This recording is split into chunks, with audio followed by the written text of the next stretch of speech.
you hear me now? All right, and we're live. Welcome. This lesson is brought to you by Screencast-O-Matic. You know what's terrible is I couldn't actually think of a product that was like classroom appropriate, because every like radio broadcast I listen to is like geared towards 40-year-old men, so they're advertising for like alcoholic beverages and like vacations to the Bahamas and stuff like that, or prescription medication. So happy Wednesday, everybody. If you'd be so kind as to get out the notes we took, or you took last night.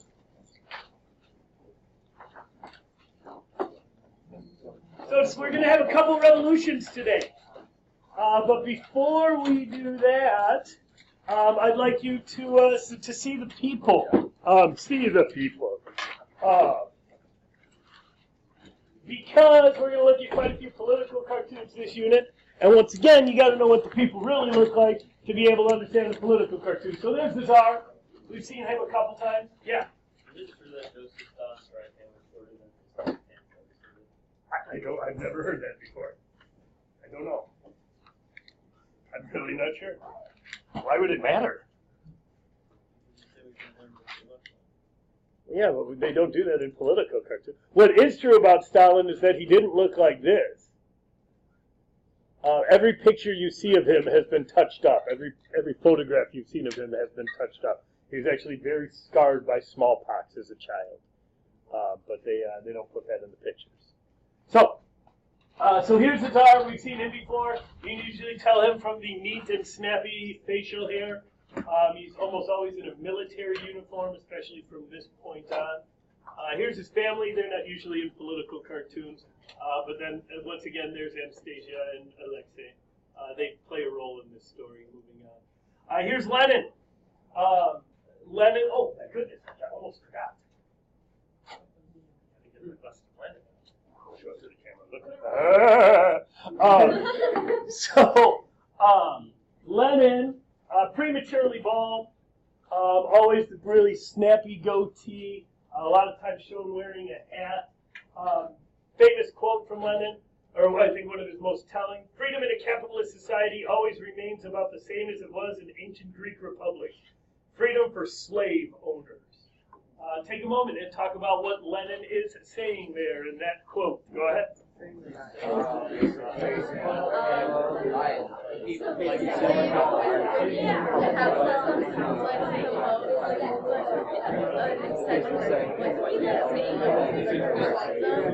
It's like, it's not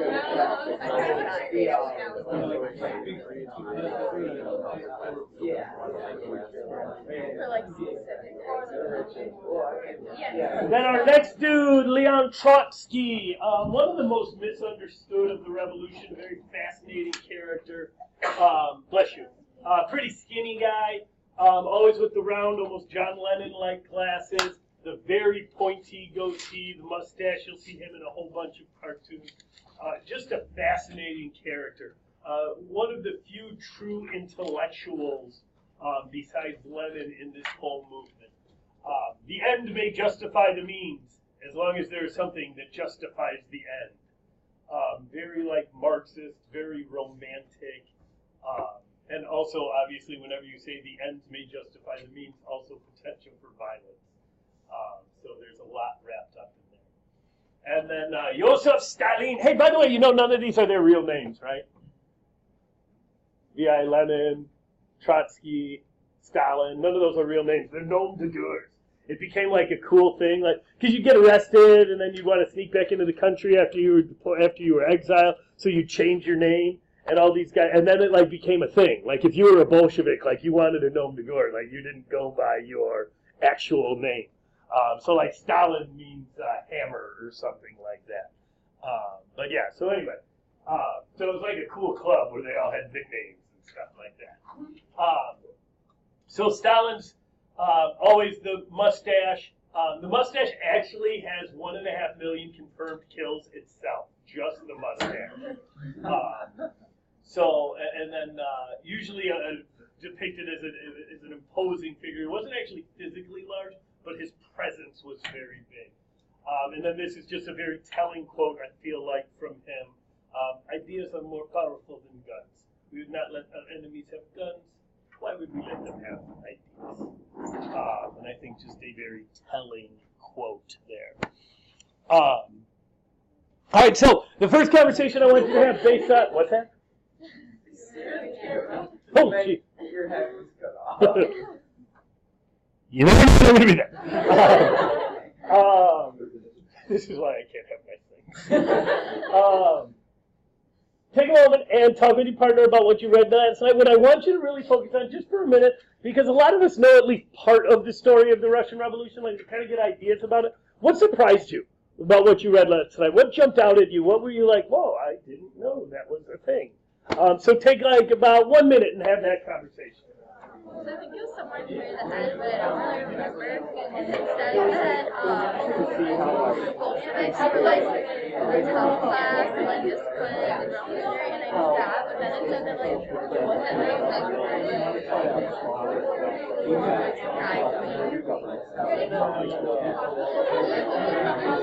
This weekend. No charge. Yeah, that's all. I like didn't know. I think we did last year. We are going to talk about 1917, the year that shook the world. Don't forget, we're in the war at this point, and I think that's a really important part. The war is going on. The war is all-consuming. Something as big as the influenza is a side story. But this shakes everybody to their core. This is more than a side story. This is a whole story in and of itself. So just real quick, I want to make sure we're clear on this, because your reading is good, and Palmer is really good on the Russian Revolution. But Palmer is one of the handful of writers of history who is just to the right of Genghis Khan politically. And so he does everything he can to diminish the Bolsheviks and Lenin and the Communist Revolution. So much so, in fact, what does he actually call the February Revolution? When does he say it happened? Your reading called him this.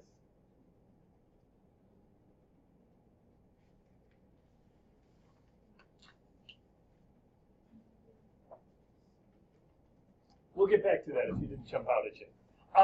So let's first I want you to do top 3 causes of the Russian Revolution. With your partner, what are the top 3? This can go into what we talked about yesterday. It can go into your reading from last night. Top causes of the Russian Revolution. Maybe if you want to go 3 to 5, I don't think you need more than 3. Okay? Go for it.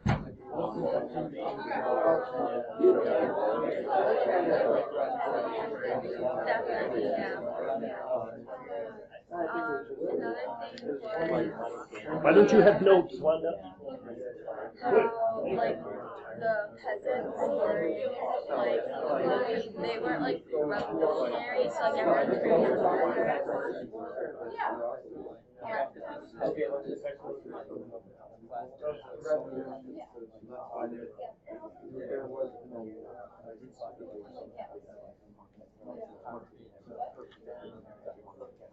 Got a guess what's number 1 on my list?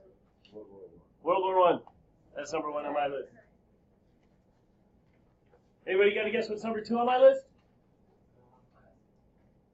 Say again? Okay. What else?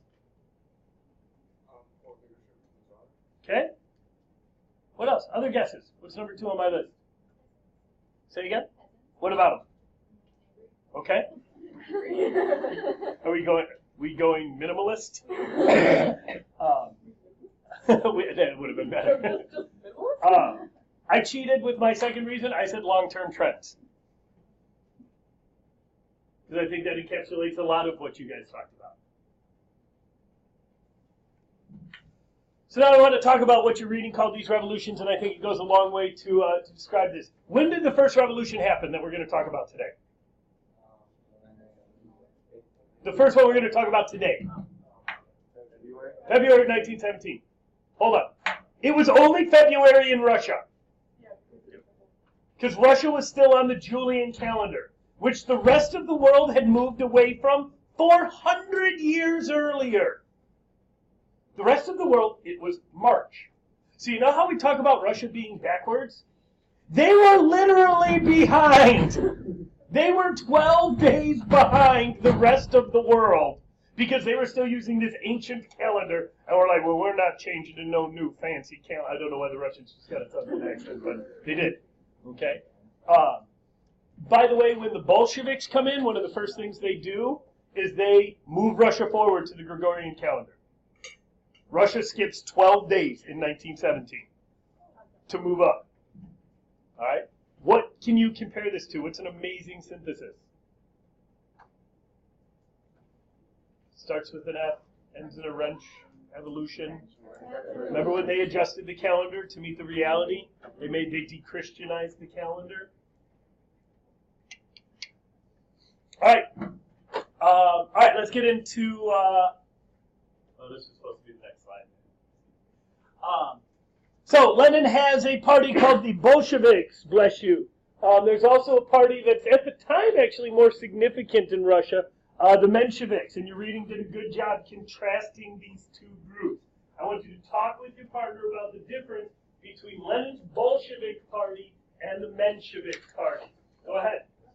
The Bolsheviks were very rough and hard and had a revolutionary way of thinking. They really wanted to do something about it and do it and then the Mensheviks were totally opposed to that and described them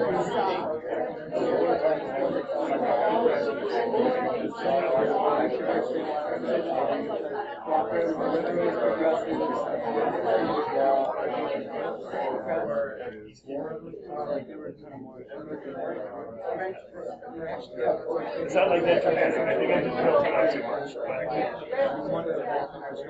And the Mensheviks were sort of like the Marxists.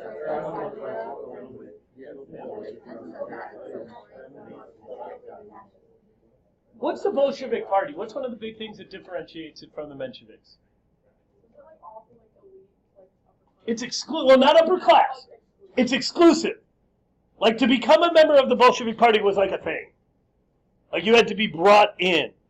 It's like a tight-knit fraternity. The Mensheviks were like, hey, you're a socialist, I'm a socialist. You don't like the Tsar? I don't like the Tsar. You're in. Comrade. But now, this is the next important question, and this is a really one that I want you to talk about, and Cassidy's answer actually started to touch on it. What is the purpose of Lenin's party? In his eyes, what is the purpose of this Bolshevik party? Think for a second, then I want to see what you can come up with for me. What's the purpose of it? The exclusivity is part of that. Let's pull back. Let's talk about Marx. Who did Marx say was going to lead the revolution? The proletariat. But Lenin's creating this party. Where does Marx talk about the party? Nowhere. Marx never talks about a party, because a party, especially an exclusive party, is kind of like, oh, dare I say it, like a class thing, right? So why does Lenin think he needs a party? What's the purpose of the party? Take 30 seconds and brainstorm with your partner. See what you can come up with.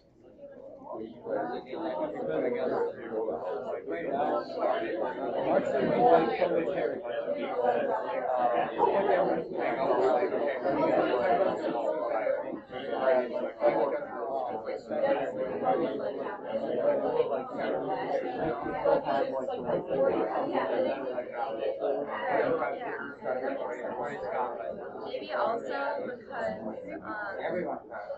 Leninism, it was the according to Marx, who's supposed to lead the revolution? Proletariat, the masses. Lenin spent time around the masses. What does he think about them? They don't.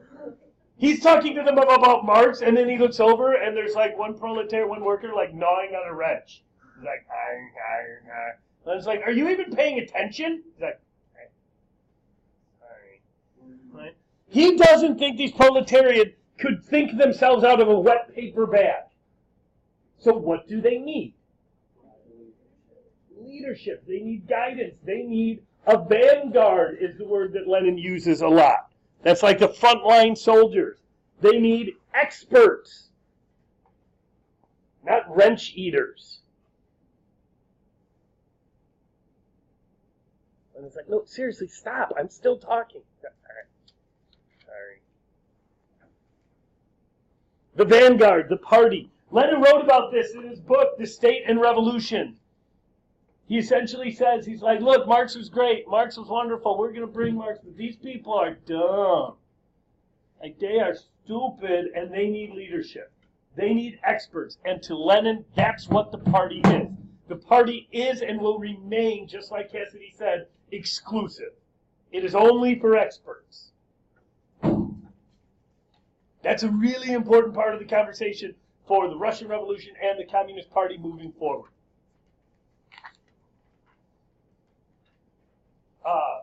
Part of your reading, Palmer once again says, it's not easy to find what Lenin added to Marx. Yes, it is, if he wasn't so blinded by his politics.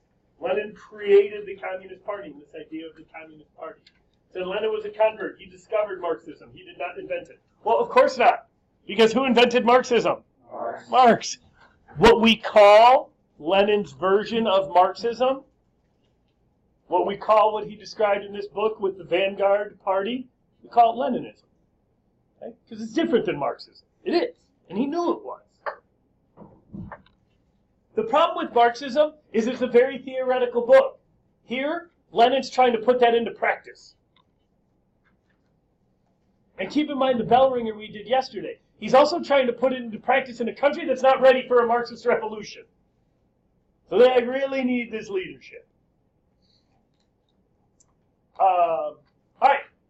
Take 30 seconds and talk about the impact the war is having on Russia. The impact World War I is having on Russia, on its leadership, on its people. Go ahead. Oh, question. Hold on. Did Lenin call it Leninism? He didn't. He called it Marxism, but he said... I'm sorry, finish your question. Go ahead. It was like it called Leninism after. It's called Leninism after the fact. He said he was still doing Marxism, but he even admitted he was adding to Marxism. He was adding a layer to Marxism that was necessary for it to happen. Which, by definition, you shouldn't be trying to make Marxism happen, right? It evolves. It happens over a period of time. But he wants to make it happen. Good question. Didn't he get mad whenever someone tried to, like, say something that wasn't part of Marxism? Uh-huh. So was he sort of like a hypocrite in that sense? If he was Well, yeah, I mean, I think there's many ways we can point to Lenin being a hypocrite, saying he's like a leader of the masses and wants the people to rise up and support him, and then killing tens of thousands of them because they rose up against him. Like, there's a lot of ways we can point to him being a hypocrite. Did he realize Russia wasn't really right? Or did he? He really wanted it to be right. No, I think the other part that you have to understand is Lenin spent a solid part of his life not in Russia. Like, he read about Russia. He heard about Russia from his friends, but he was in exile in England and then Switzerland for a long time. I guess he was kicked out of the country. The other part that we have to keep in mind is that there's Russia, and then there's Russia, right? Like, there's European Russia, but then there's still Russia. Why did they choose Lenin to lead it if he didn't follow Marxism? Like, how did they know that he would be successful? He was a professional revolutionary. He'd been kicked out of the country twice. He was the #1 suspect that Russia was worried about. Germany's concern wasn't that he didn't follow the letter of the law. They were just like, you know, the German view is like, I don't know if you have bubonic plague or pneumonic plague, but we're sending you. Like, and I don't care which one it is, right? As long as you infect them. That was a great analogy. I'm really happy with that. Then why didn't they do like what they did with Napoleon and send him to like an island that he couldn't like get back from? Why didn't Russia do that? They were exiling all kinds of people. As long as he was out of the country, they really didn't care. Lenin was small potatoes at the time. Like, he was just kind of, he's not Napoleon, I should say. War, quick, go, impact, have at it. Good questions, by the way. Thank you.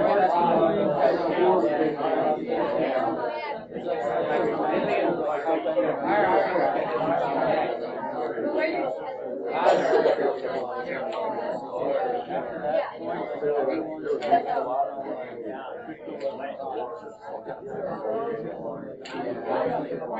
at first they said that they were really excited about it because they thought it would be like a World War II. So like they really like Alright, we kinda gotta move. One of the really important events that happens here is the Tsar goes to the front. The war is going extremely poorly for Russia, and the Tsar says, you know what? They need me up there. I'm the only one who can lead them. It's because he was a military no, he wasn't. It's because the people loved him and he could inspire them. No, they didn't.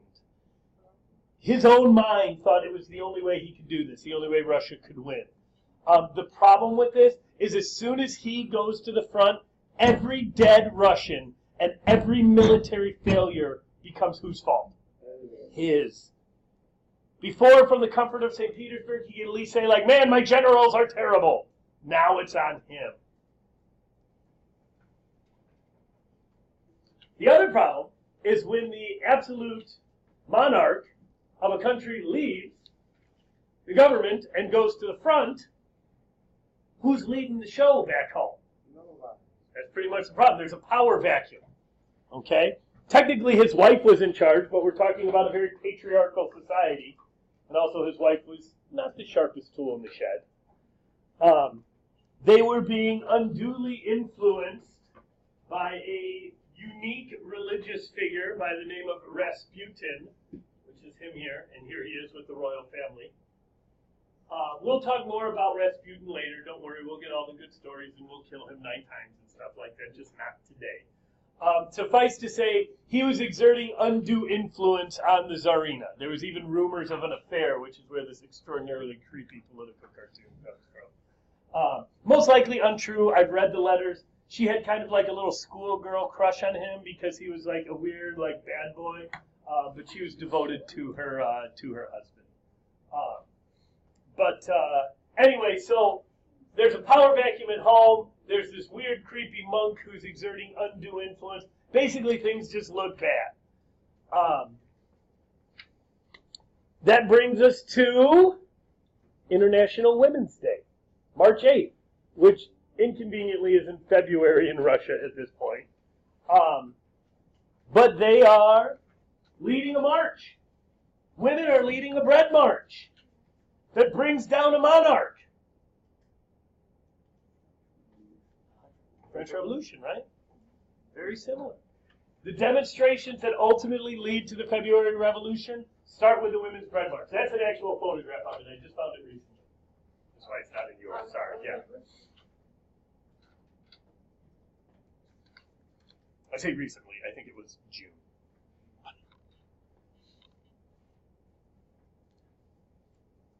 Real quickly, with your partner, talk about how February went down. There was like all of one paragraph about it in your reading. What happened? How did it happen? Go ahead. Literally, I think it was one paragraph, so it's not a long conversation.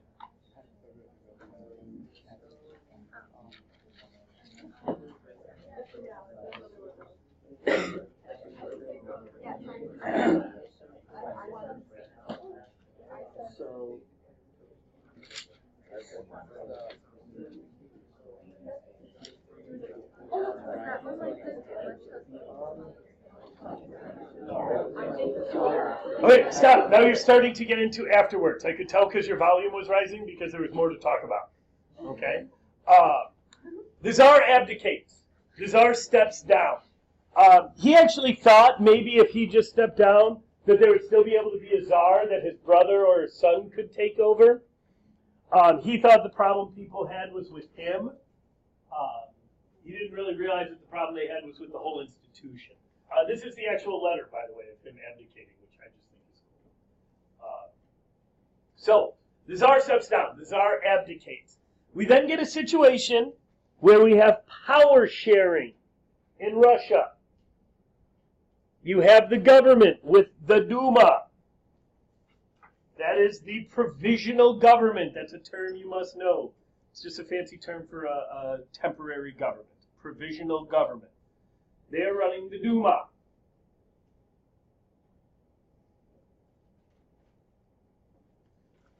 but they want to bring the Bolsheviks into the power structure. And the Bolsheviks refuse to take part in the Provisional Government. The Bolsheviks refuse to take part in the Duma. Does anybody remember from the reading where the power base of the Bolsheviks was, where they had the majority? It's the Soviets. Okay, most specifically the Petrograd Soviets. The Soviets are this word we talked about yesterday. Remember, that's the Council of Workers. So the Duma is like top down. That's the Provisional Government. But then they're giving some power to the Soviets that are grassroots organizations. And the Bolsheviks dominate those Soviets. We'll explain why in a second, but does everybody understand that power sharing that we just talked about? Okay? Now, the reason they did that is because the Bolsheviks were a pain in the butt. Trying not to have curse words recorded. And the Duma, who was made up of Mensheviks and cadets and other less radicals than the Bolsheviks, they were like, we want to bring these people into the system. I think I've used this phrase before. It's a phrase from Harry S. Truman. He said, I'd rather have them inside the tent pissing out than outside pissing in. Good advice, by the way. But the idea is if we bring them into the system, they're less likely to cause problems because they'll be invested in the system and they'll want the system to hold up. As opposed to if they're outside, they'll constantly be throwing rocks through the windows and trying to bring us down. So that's why the Duma, that's why the Provisional Government set up this power sharing with the Bolsheviks. Questions before we move on? I find that to be one of the more confusing parts. But I actually feel like I just explained it really well that time. So like the Petrograd guys, Soviet, was that like the Bolsheviks? That is dominated by the Bolsheviks. The Bolsheviks, they only have power in the Soviets. They have nothing in the Duma. They have nothing in the upper ranks. And they say it's by choice. They say, like, we're refusing to participate in the Duma. Really, it's because there's too few of them. And so they're just like in these small groups, and they're dominating these small groups because there's just enough of them to do that. All right, so let's talk about the Provisional Government. You need to know Alexander Kerensky. You need to know his name. He's the guy who's in charge of the Provisional Government. His title changes like 3 times in 6 months, so don't worry about President, Prime Minister, Chief Deputy or something. I want you to talk about the Provisional Government for 1 minute. What did it do well? And what did it mess up? So what did it do well, and what did it mess up? The Provisional Government. Go ahead. So, with the Provisional Government, all tasks to like help the liberties and democracy, and it like, right, they like implemented orders, like the order was actually was like what it was. So basically, it was power for like officers or like officials, and it gave it to like people who like elected soldiers, like the representatives of the soldiers. So rather than official officers, it gave it to like. Did you ever do something, because at the time you felt like you had to do it and you thought it was the right thing to do, but then in hindsight it ended up being not the right thing to do and you shouldn't have done it? Yes. Like, I think that's like just describes like being a teenager, right? In general. The Provisional Government was like, okay, we have to stay in the war. Our country formed an alliance with Great Britain and France, and if we get out of the war, after the war, everyone's going to be so pissed at us, they're not going to like us and they're going to like lock us out. Russia just made the classic March Madness mistake. What were they worried about? They were worried about the next game instead of focusing on the first game. They were worried about what was going to happen after the war. They're like, after the war, our allies will be mad at us if we get out of the war. But turns out they didn't survive the war because they didn't get out of the war. So they were trying to do the right thing, but they were looking too far down the road. Biggest mistake the Provisional Government makes is staying in the war.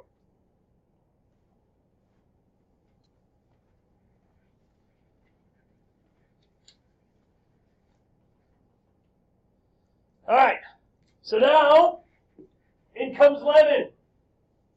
Lenin arrives in the middle of the night on a secret train in Finland Station, way up here. Then he's got to take another train, and he's got to get to St. Petersburg. It's a big process. This is a famous photograph of Lenin arriving. It looks just like he arrived on a middle-of-the-night train that was secret, doesn't it?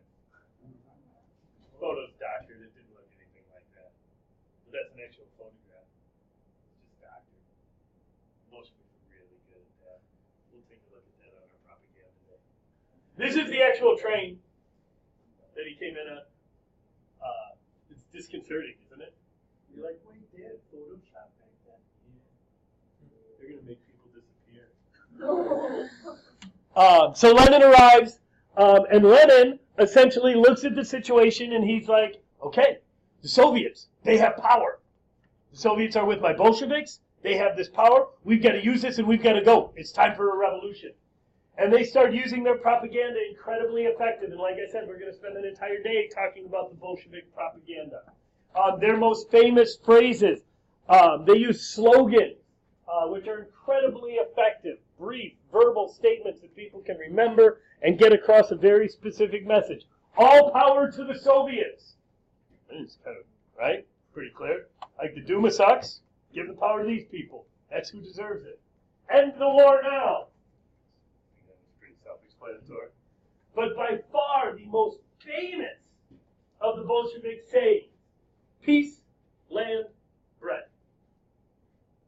In 3 words, the Bolsheviks summed up the desires of millions of Russians. We want out of the war, we want our own land to grow food on, and we want to not be starving to death. Peace, land, bread. So simple. And now they could say, look, the Provisional Government got rid of the Tsar, but they're not giving you any of these things either. They're just as bad as the Tsar was. We'll spend an entire day looking at propaganda, so I just want to glance at it here. A lot of propaganda is going to use Lenin. He becomes an almost demigod-like figure.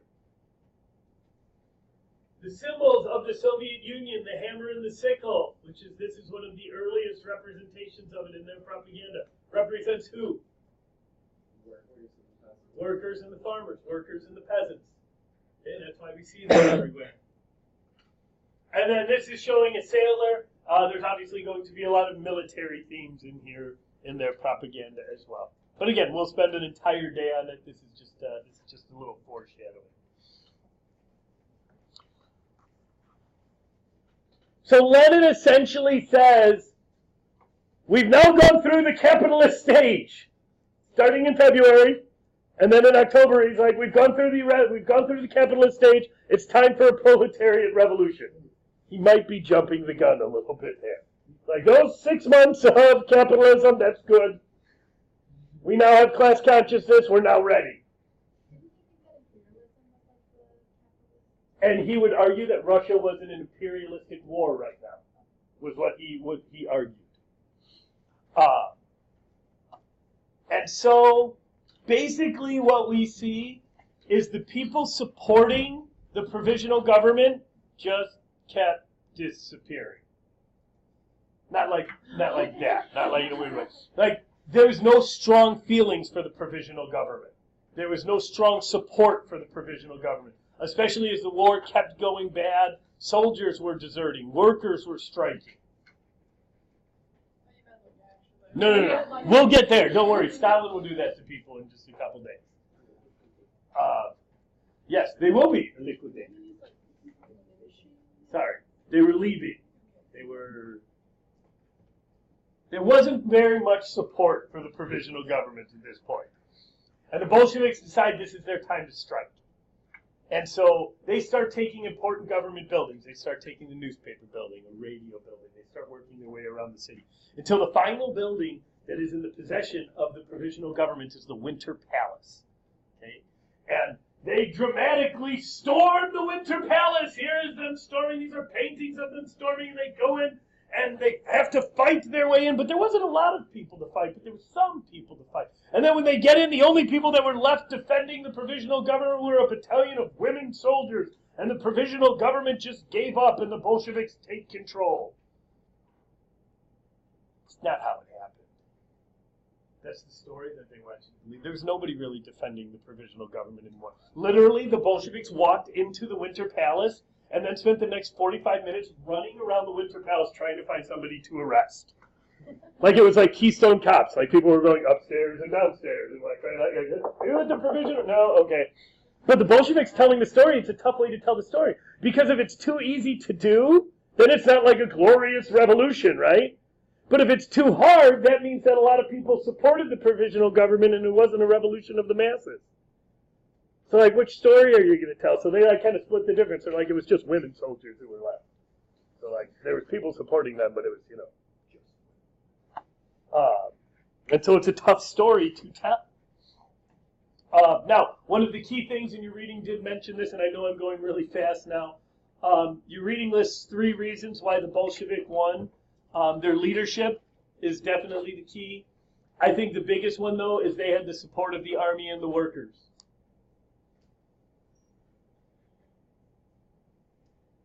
And then your reading also mentioned an eager audience. Basically, their propaganda was effective.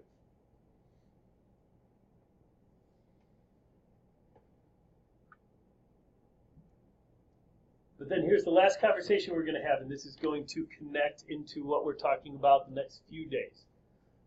Talk about with your partner, what makes a revolution a revolution? What are the definitive features of a revolution? Go ahead and have that conversation.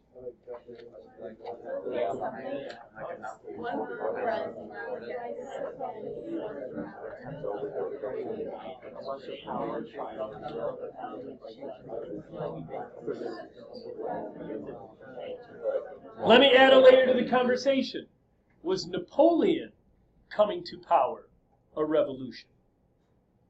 Add that to your conversation.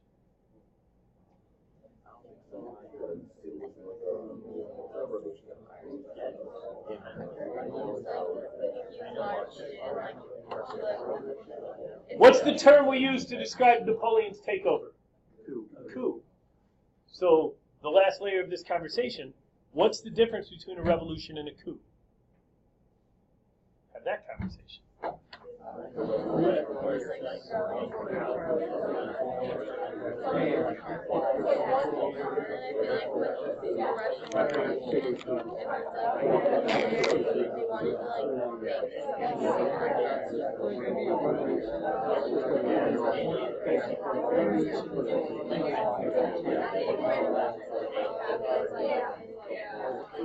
How do you what's the difference between reform and change? What's the difference between reform and change? I think we were agreeing. What's that? I think we were agreeing. I know, but didn't you say a coup is for reform and a revolution's for change? Or the other way around? No, it was for like getting in control of the revolution. But you have to be in charge to institute change, right? I guess here's the thought that I'd leave you with. Is the difference between a coup and a revolution the number of people participating? Or the number of people supporting? And if that's true, I want you to make sure you keep that question in the back of your head for tonight's reading. Coup or revolution?